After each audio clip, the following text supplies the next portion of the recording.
Hello and welcome to Chris's Cringe Corner, a spiritual successor to the What the F Did I Just Read? Realized there wasn't a lot of cringy comics to read nowadays, so gonna kind of branch it out. It's not just gonna be comics anymore, just videos, novels that are just cringy or just really, really bad.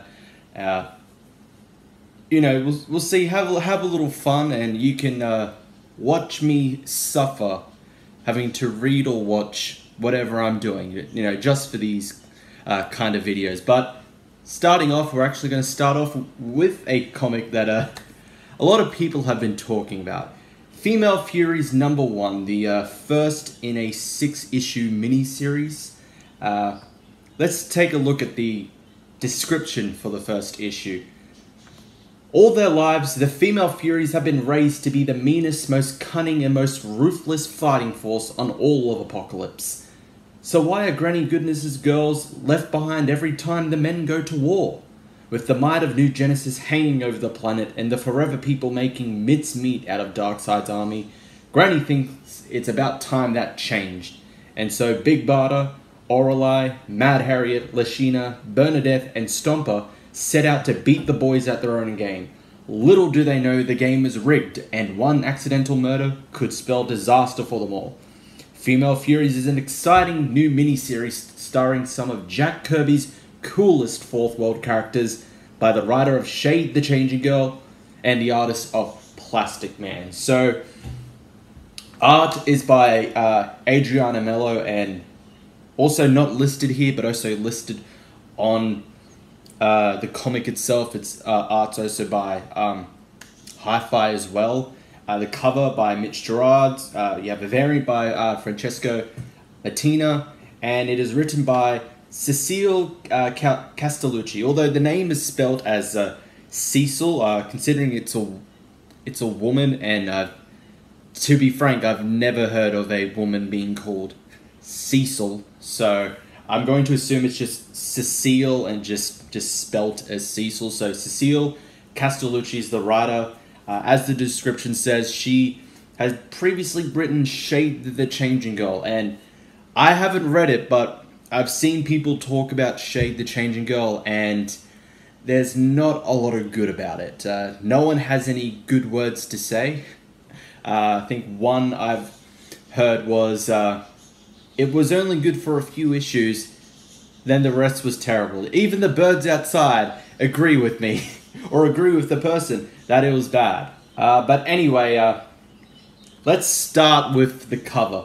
Cover by Mitch Gerard. Mitch Gerard's, I do like his art. Has most of the time kind of a weird, almost surreal / kind of realism look to it. That's the best I can describe it. But the cover isn't all that bad. It's supposed to almost be an homage to to a picture of the female Furies, where it shows all of the Furies, and then Granny Goodness is off to the back on the left hand side, and she's not properly colored. It's almost as if she's like a spirit and watching over them, because she raised the female Furies to be who they are. So kind of a presence that's there, always watching over them. So it's kind of similar here. So you have the 4, well, technically 6, and that's kind of the problem I have with this cover.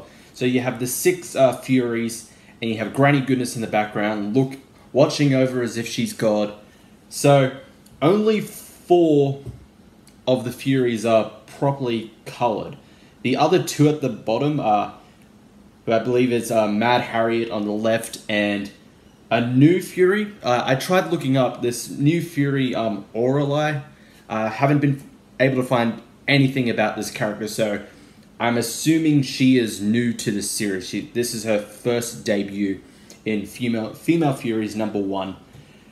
For some reason, they're not colored. They're almost like Granny Goodness, where it just seems like they're just kind of a presence that is there, but there is some slight coloring to them. I don't know why that was the choice, while the majority of the female Furies are colored.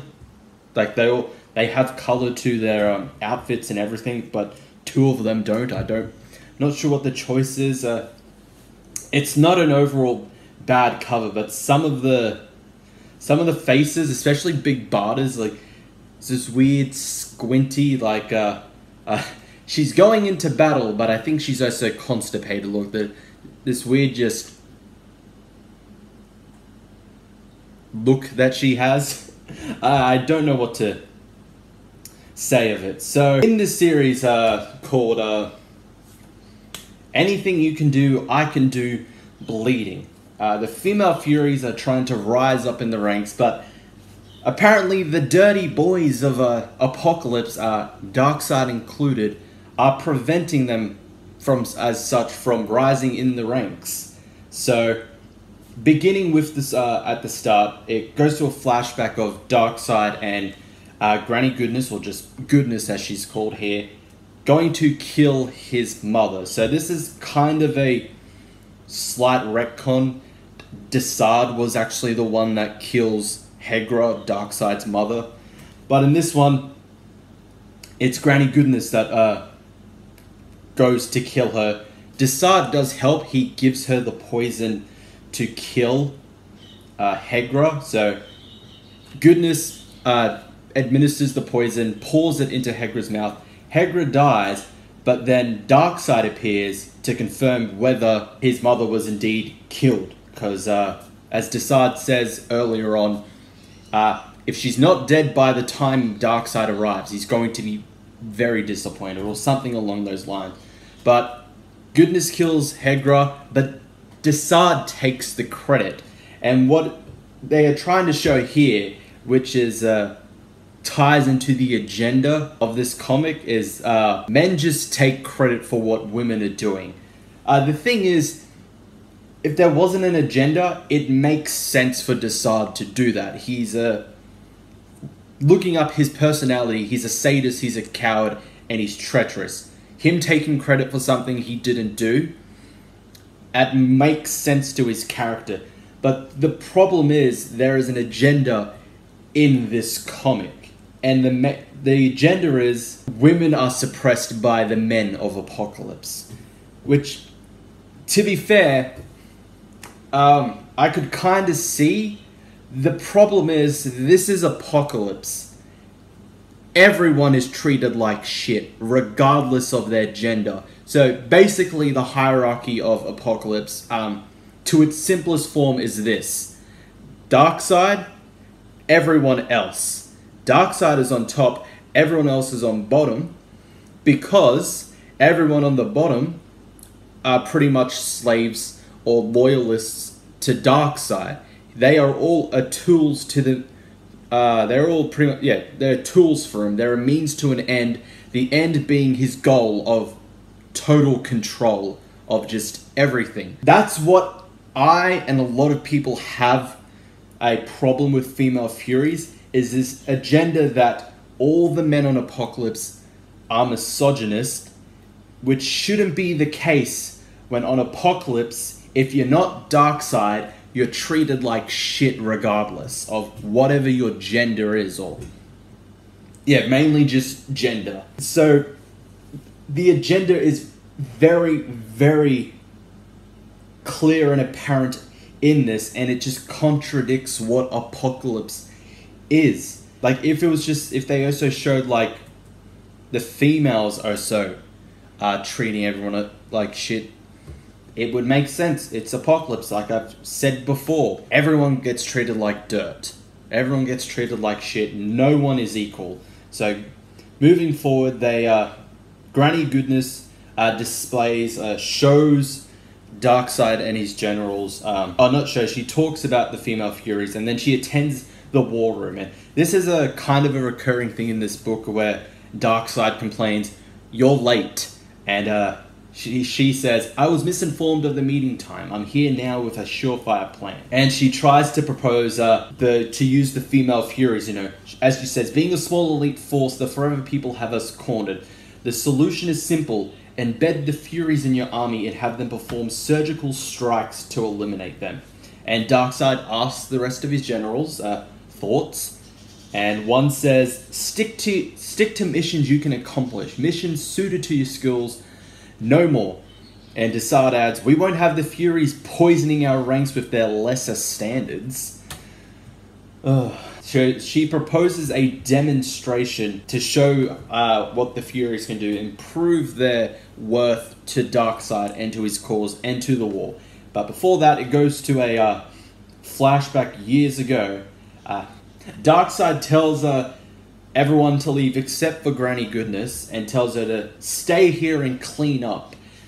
We will talk of your future when I return. And later that night, Darkseid goes up to her, right up behind her, and says, battle makes me hungry for what food cannot fill. Come here, Goodness. And she says, I don't understand. And you will have power in my new reign, but you must give yourself to me completely. She tries to reject, but then he says, do as I say and rise higher than anyone else. Refuse and find yourself back with the lowest of low. And she obeys, and the two have sex. So, Darkseid is Harvey Weinstein. This is what the writer, this is what DC is saying. Darkseid of all people uses threats of demotion in order to have sex with Granny Goodness.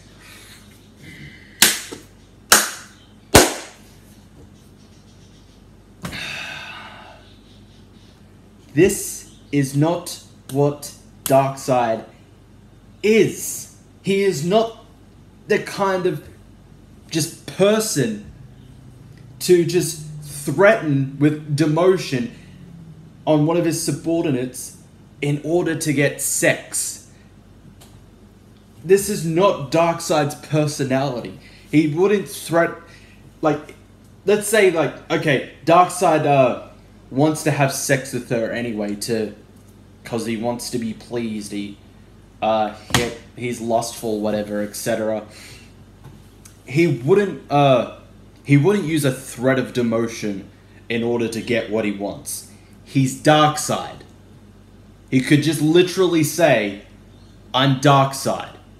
Do it! And Granny will obey, because if everyone there is either a slave or willingly obeys him, because he's Darkseid. He is the top of the food chain on Apocalypse. You don't go against Darkseid.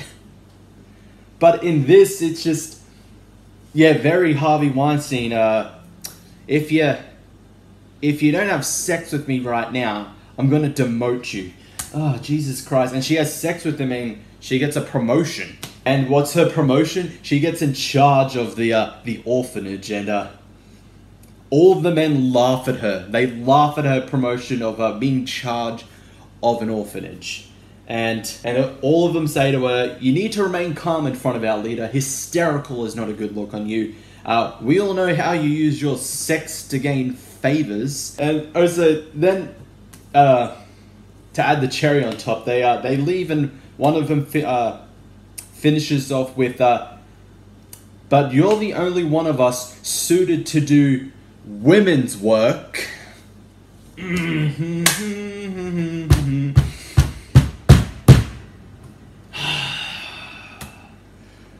Like, it does make sense that they would treat each other like shit, but it's so very clear the writer's agenda with this. So, Granny, now she is Granny Goodness, has to take care of all the children, and with it, we go back to present day, and Darkseid and all of the boys, his fraternity, because apparently all of them act like horny frat boys, are judging and are pretty much judging the female Furies. And one says, none of them are better than my weakest soldier, and yet not one of your Furies is in my rank. But instead of caring about how they can fight, one says, her curves leave nothing to the imagination. Which one is she again? Barda. So we're introduced to Orelai, the new character, and all they talk about, they don't talk about how she fights, they just talk about how she looks. Only once do they ever actually properly talk about how she fights, but they say She fights like a person would dance. And one replies, "Nonsense, Willock, give me a big or heavy girl, or the one with whips. Or a crazy one, though. I prefer severe features like that one. My sister Bernadette is a desiccated mule. If you can bring rain to the desert, I'll give her to you myself." Wow. It's pretty much Bernadette's brother. Just, yeah.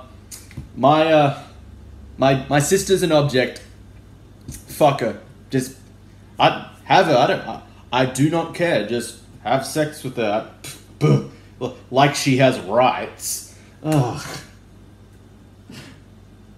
And even grannies are like, "You're here to judge their abilities, not their looks." It's like, we are, goodness. You're overacting to a little bit of fun among friends. Let's see, women don't get men's banter between each other. Oh, what a hysterical woman. It's like, you're always so uptight, it's ugly on you. You can see that my Furies are ready. I propose that we inspect these female Furies close. The smell of their sweat tells all you need to know about a warrior. So they proceed to part 2. What is part 2? A bake-off. A cooking contest. This is how they judge the female Furies. A fucking cooking contest.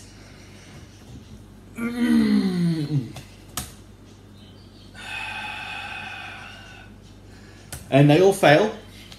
They fail them all. Then they have them wear evening gowns to see what they look like as real women.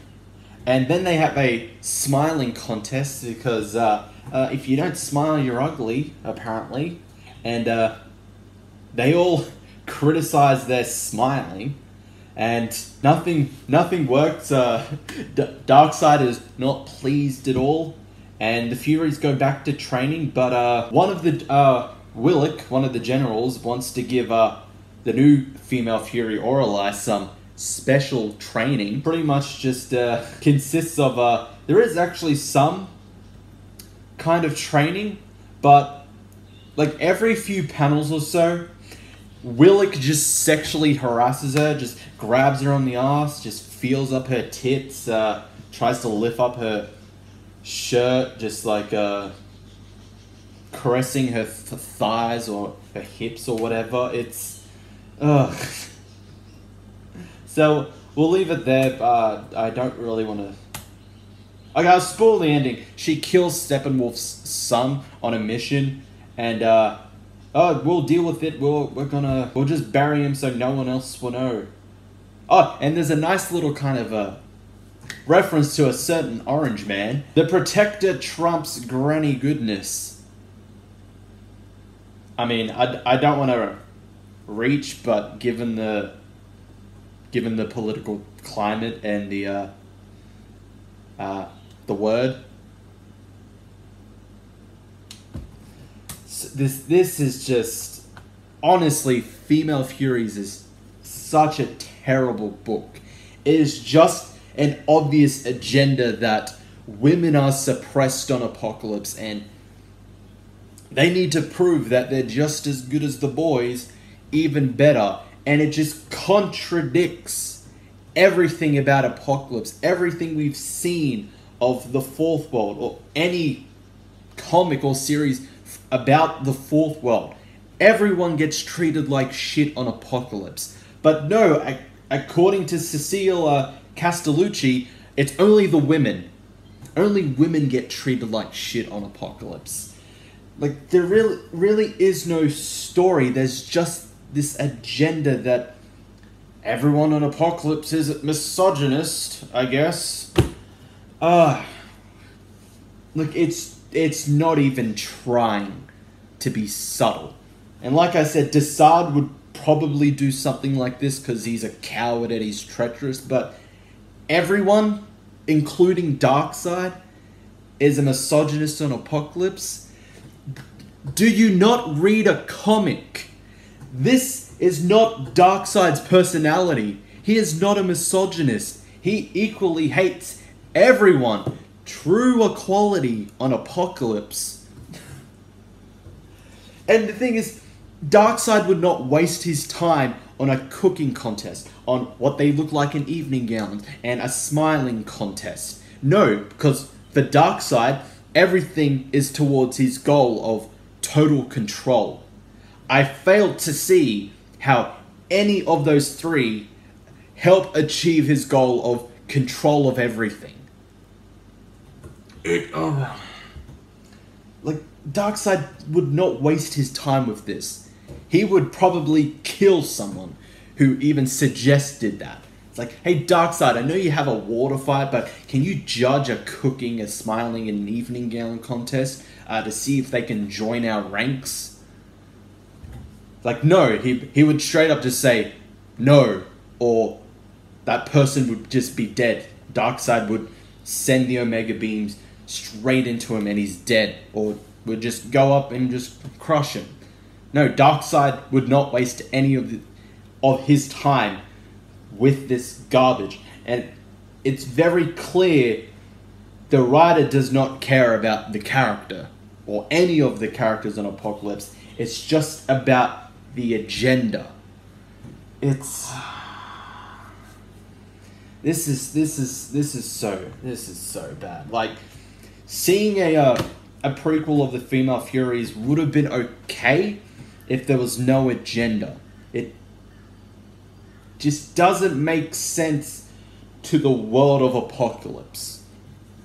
And also them kind of, while Granny actually does kind of mention, like, hey, we could use them as an elite surgical strike force, which they kind of are. They are Darkseid's elite strike force. They're not sent off into the war to do just like, here, fight on the front lines. They would be they're more suited to hunting down particular targets, like, oh, Big Barda has gone rogue and she's with another person who escaped Apocalypse, Mr. Miracle. Granny, send the Furies to capture them for me, please, or to punish or to kill them, because they've betrayed me. You know, that's something that the Furies would do. But how it's described in the description for issue number 1, so why are Granny Goodness's girls left behind every time the men go to war? It's because they're not a elite strike force yet. And even if they were, as Granny suggests that they kind of are or will be, why would they go to the front lines? That when it's not really their thing to do. Like, that's what it is implying from the description of issue number 1. That why are they on the front lines killing the forces of New Genesis, or killing the Forever People, whatever? No, because now, unless you want to really show that how powerful my forces are, you wouldn't do that. That's why Darkseid and all of his generals have hordes and hordes of parademons to do this. They're cannon fodder. They're the main troops. You don't send the elite strike force to be on the front lines in just a random battle. Just, I'm going to send the female Furies to attack this city full of defenseless citizens because I want to take over this city. No, you don't send them to do something like that. Honestly, if Jack Kirby was still not rolling in his grave because of what happened to Captain America, he would be now. This is just pretty much a travesty of what they've done to these characters from the Fourth World. These are not the Fourth World characters. These are characters that have been changed because of an agenda, which isn't even subtle. It is so obvious what the agenda is. I'm not surprised the writer isn't actually really a comic book writer. A young adult author. Imagine my shock. Now, to be fair, some young adult authors have shown to be good comic book writers. For example, Derek Landy with the Black Order and Marvel, and he has no comic book experience whatsoever. He's writing one of the best miniseries coming out of Marvel with the Black Order. It's great. It's honestly great. I wish it was an ongoing. I wish we could see more of Derek Landy's comic book writing. But that's not always the case. As we've seen with number one example, Gabby Rivera with America. And we all know how that series turned out. Cancelled. And it was shit. So, I'm not surprised here. And it's kind of weird that pushing this agenda with Granny Goodness being like, well, we need to teach the boys that we can definitely be better. So she's sent to the orphanage and has to raise the female Furies. And if you know Fourth World lore, the orphanage is not a great place to live. You have to fight to survive in the orphanage.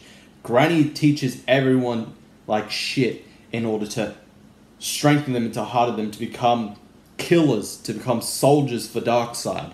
So, weirdly enough, Cecile Castellucci, women, this is Cecile Castellucci's message for you. If you're suffering misogyny, men are treating you like shit because you're a woman, what do you need to do to overcome them? Oh yes, become a child abuser. I just want to let you know that's a joke. I'm not actually telling you to become a child abuser. You could interpret that from Cecile Castellucci's first issue with the female Furies, because that's what Granny Goodness does. She abuses children. She's not a great person. Ironic, you know.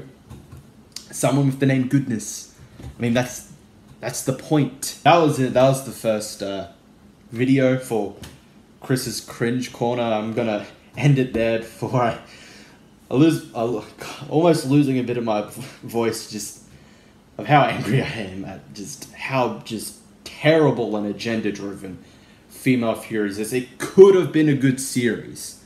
It really could have. Seeing a prequel of like how the Female Furies came to be would have been good. It would have been interesting, but no, we have a writer that wants to write an agenda that just contradicts everyone's character within the Fourth World. Don't buy this comic. Do not buy the Female Furies. It is so bad. I didn't even get to talk about the art. Ooh, silly me. Art is not the best. There are parts where it kind of tries to emulate the Kirby art, which I did like, but overall, art was... So, that's it. Thank you all for watching. I'm going to get a glass or a cup of water before I lose it. I'll need it to argue some more and rant some more. But this has been Chris's Cringe Corner, and I'll see you in the next Cringe.